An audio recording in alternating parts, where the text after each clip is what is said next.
जितनी यहाँ पर करप्शन करके ये लोग पैसा कमाते हैं, मैं दोबारा रिपीट कर रहा हूं, जितने आम एमएनएज, आम एमपीएज, उनका ड्रीम होता है, ये अभी वोट बिके थे, लोटे हुए थे, जितने पैसे लेके ये लोटे हुए थे ना, वो मैं 3-4 महीने में मुझे यूनिवर्सिटी उतने पैसे देती थी, साल की बात नहीं कर रहा।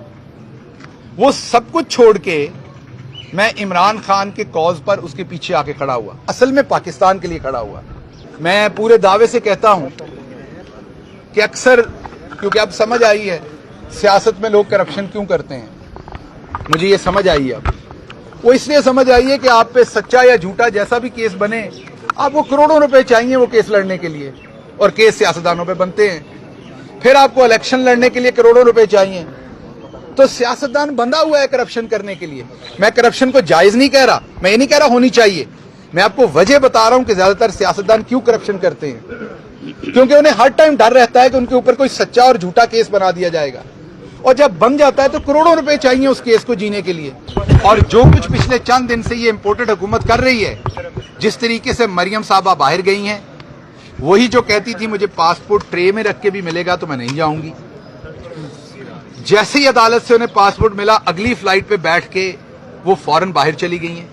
अब वहां बैठ के सौदेबाजी होगी, डीप फेक वीडियोज इशू होंगी, वहां बैठ के औरत कार्ड खेला जाएगा, यहूदी कार्ड खेला जाएगा। जब तक ये सब कुछ बंद नहीं होगा, सही एहतसाब नहीं होगा। हमारे यहां क्या है माजरत, जिसने करप्शन की है उस पर मुकदमे बनते हैं, जिसने नहीं की, हमारे जैसे लोग खड़े हैं ना, बताएं 4 साल हुकूमत में रहे, कोई एक पैसे की करप्शन की है?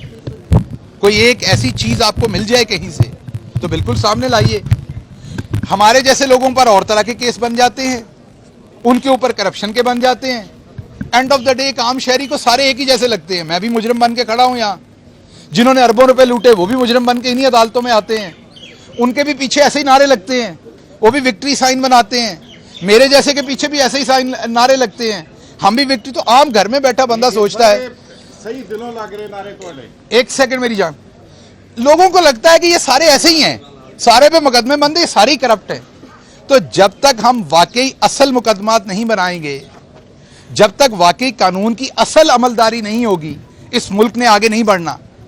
और इसमें मुल्क अब अंगड़ाई ले चुका है। सोशल मीडिया में जो सहाफ़ियों का किरदार है, पहले यहाँ 5 कैमरे होते थे, अब इस मोबाइल फ़ोन की वजह से यहाँ बहुत सारे और सहाफ़ी हैं जिनकी आवाज़ पहुँच रही है। तो जब तक ये नहीं होगा, हम आगे नहीं बढ़ेंगे। और मेरी कोशिश है कि मैं अपनी औकात, अपनी वसातत के मुताबिक जो मेरे ज़ुम्मे था, मैं इस मुल्क के साथ वफा भी करूं, इस मुल्क के इदारों के साथ, इस मुल्क के इंसाफ के साथ भी वफा करूं, और इस मुल्क का जो आम मिडिल क्लास का आदमी है, मेरी तरह का, जिसके बड़े ख्वाब हैं, उनके साथ वफा करूं कि उनके बच्चे भी कहीं पहुंच सकें और उनके आगे इस तरीके की गैर कानूनी चीज़ें ना आएँ। गेल साहब, आपके कमरे से जो सेटेलाइट फ़ोन बरामद हुआ वो किस से राब्ते के लिए था, और आपको पता है कि इस तरह का फ़ोन रखना कानूनन जुर्म है? देखिए, ये मामला सब जुडिस है, मैं आपको बता चुका हूं, लेकिन क्योंकि आप ये सहाफ़ी हैं तो आपको ये पता होगा कि पेशावर में दर्जनों के साथ ऐसे सहाफ़ी हैं जिनके पास ये फ़ोन है।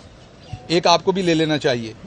वो इसलिए ले लेना चाहिए कि जब सुन लीजिए, जब आप किसी रिमोट एरिया में जाके काम करेंगे, सर्विस नहीं होगी तो आप वो कर सकते हैं। उनका शायद पाकिस्तान के अंदर दफ्तर भी है और वो यहाँ से आपको फ़ोन देते हैं। तो अगर ये फ़ोन ये बेचा गया बहुत जगह पे कि ये फ़ोन गैर कानूनी है, पता नहीं इसमें क्या है, तो ये बहुत सारे सहाफ़ियों के पास है, ये आपको पता होना चाहिए। इसका पर्पज़ सिर्फ इतना है कि जहाँ पर सर्विस नहीं है वहाँ से अगर आपने फ़ोन इस्तेमाल करना है तो करें। इसलिए आप अगर ऐसे रिमोट एरिया में सहाफ़ती फ़राइज़ अंजाम दे रहे हैं तो आप भी करें। और हमारे तो गाँव जो इलाके हैं उनमें बहुत सारी जगहों पर सिग्नल नहीं है, तो इसलिए हो सकता है हमारे गांव में भी लोगों के पास हों, मुझे पता नहीं किस किस के पास होंगे। तो इसलिए आप, क्योंकि जारी बात है आप जान के नहीं ये सवाल कर रहे होंगे, आपको नहीं पता होगा इसलिए आपने ये सवाल किया होगा, तो इसलिए आपके देखने वालों के लिए मैं बता दूं कि मामला सब जुडिस है। उसके अंदर क्या था क्या नहीं था वो सब अदालत के सामने आ जाएगा, लेकिन उस फ़ोन की जो आपने बात की मैं उसके जवाब। गिल साहब, ये बता दें कि जो टाइम आपने जेल के अंदर गुजारा, वफाक में भी आपकी हुकूमत रही, पंजाब में अब दोबारा आपकी हुकूमत है, केपी में भी आपकी हुकूमत है, क्या आप नहीं समझते कि जेल इस्लाहात और पुलिस में इस्लाहात लाने की अशद ज़रूरत है? आपके ऊपर जो बीती होगी वो आप बेहतर जानते हैं। देखिए, आपकी बात बिल्कुल ठीक है। बुनियादी तौर पर हमारे तो सारी चीज़ों का मसला ये कि आप जब ये कवानीन उठा के देखते हैं, जितने भी हैं, मैं वकील नहीं हूँ, ये जितने भी कवानीन दफात हैं सब कुछ हैं तो ग़ुलामी के दौर की थी। वही दफात हम पे लग रही हैं जो अंग्रेज़ उस ज़माने में वो तमाम की तमाम फ्रीडम फाइटर्स जो हमारे आबा अजदाद थे जो लड़ रहे थे उनके ऊपर लगती थी, जो वही दफात अब हमारे अंदर पाकिस्तान के अंदर हम पे लग जाती हैं। तो ये बुनियादी तौर पर कवानीन उस ज़माने के अंग्रेज़ के 1800 कुछ के बनाए हुए हैं, जेल के कवानीन भी वही बनाए हुए हैं। तो मुझे तो जेल के अंदर जाके ये लगा कि वो स्लेवरी का इंस्टीट्यूशन है।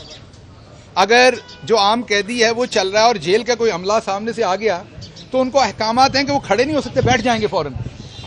ग़ुलामी की मैंने बदतरीन मिसाल वहाँ देखी है, जो प्रैक्टिस है इंसान की खुदी और उसकी सेल्फ रिस्पेक्ट को डैमेज करने के लिए। एक गरीब कैदी जो है वो बेचारा अगर चल रहा है, मुशक्क़त कर रहा है, मसलन उसको जेल में घास काटने का काम मिला हुआ है या खाना देने का, और वो अपनी जिम्मेदारी सर अंजाम दे रहा है और आगे से कोई जेल का अमला आया है तो उसको अहकामात ये हैं कि वो ज़मीन पे बैठ जाएगा नज़रें नीचे करके। ये आज़ाद मुल्क में तो ऐसा नहीं होता है, तो ग़ुलामों के साथ होता है। तो मुझे जेल के अंदर ये लर्निंग हुई कि ये क्योंकि ग़ुलामी के ज़माने में ये बनाया था अंग्रेज़ ने इस तरह का कानून, और जेलों के मैनुअल वो आज भी उसी तरीके से इम्प्लीमेंटेड हैं जेलों के अंदर। तो बिल्कुल ये काम करना चाहिए। हमारे जो वज़ीर दाखिला हैं पंजाब में और जेल के भी हैं, मैं उनसे गुजारिश करूँगा, मेरे भाई हैं, दोस्त हैं, कि ट्विटर पे ज़रा टाइम थोड़ा कम दें, आप ज़रा थोड़ा सा वक्त जो है वो जेल की इस्लाहात पर दें, जेल के बारे में सोचें। वहाँ पर जो लोग कैद हैं, मसलन अडयाला में बहुत सारे ऐसे लोग हैं जिनको गोलियाँ लगीं, उनका कोई वारिस नहीं है, उनकी टांगें टेढ़ी हो गई हैं, बिल्कुल टेढ़ी हुई हैं टांगें, वो हॉस्पिटल्स के बेड पे हैं, उनकी कोई वहाँ पर अयादत करने वाला नहीं है, बाथरूम लेके जाने वाला नहीं है।